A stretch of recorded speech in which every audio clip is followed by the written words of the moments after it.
Днес ще ви покажа как да си изготвим макарони на фурна. Слагаме в една тенджера 3 литра вода да заври. В тази вода поръсваме малко сол. Леко така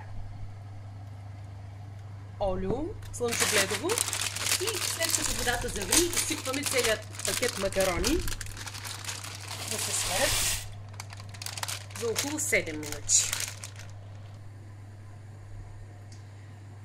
Сложили сме макароните да се сваряват. От време на време трябва да ги разбъркаме, за да не залепнат, въпреки че има сол и леко олио.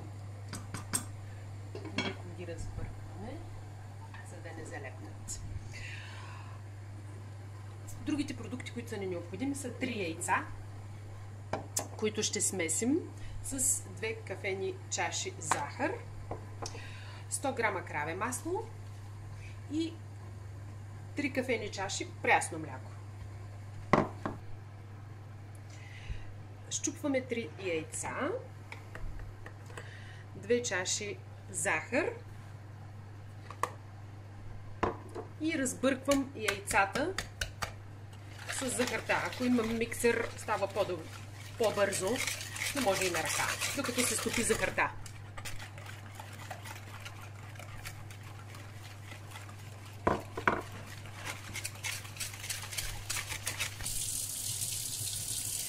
След като макароните са сварени, пускаме студената вода и изцеждаме цялата вода.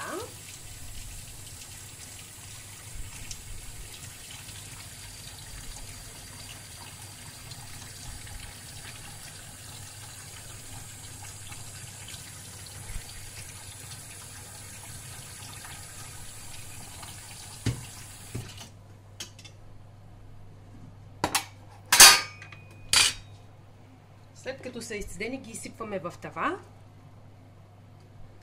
И още докато са топли, слагам кравето масло, за да може да се разтопи. И го разбърквам с същата лъжица, с която съм бъркала макароните. След като маслото се е разтопило в тавата с макароните, отмерваме 3 кафени чаши мляко. Изливаме.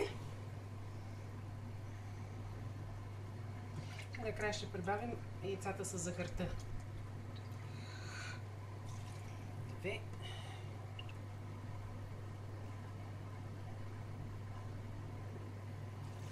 3.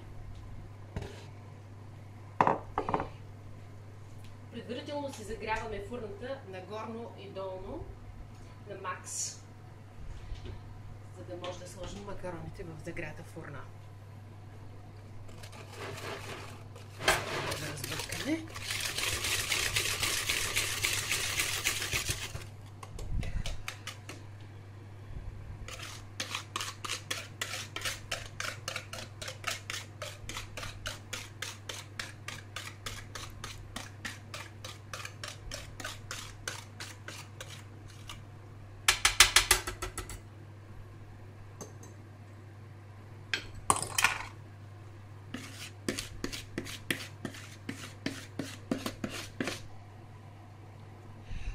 Наливаме съвсем малко, за да оберем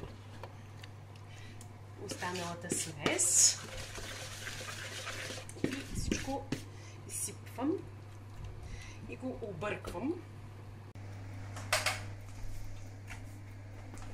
След като сме разбъркали макароните с млякото, яйцата, захарта и кравето масло, ги слагам във фурната на макс около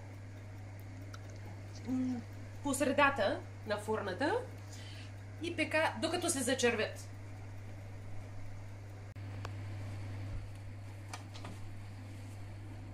Ето макароните зачервени.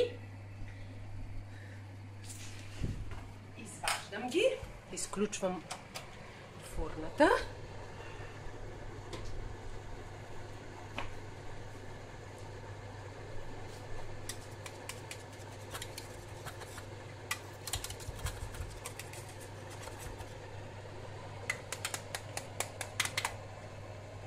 Нарязвам на парчета по желание, като върху парчетата може да се сложи пудра захар. Ето готовите макарони в чинийка. Приятен апетит!